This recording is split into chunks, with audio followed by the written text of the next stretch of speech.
मानवी स्वास्थ्य टिकवणं, जीवनदान देणं यात रुग्णालयं अतिशय महत्त्वाची भूमिका निभावतात.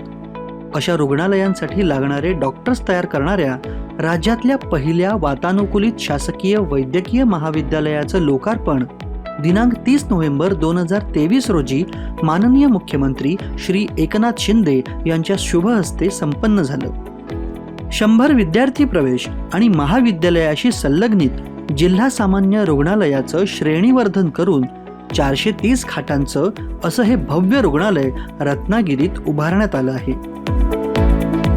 3 वर्षांनी इथेच पदव्युत्तर शिक्षणही सुरू केलं जाईल.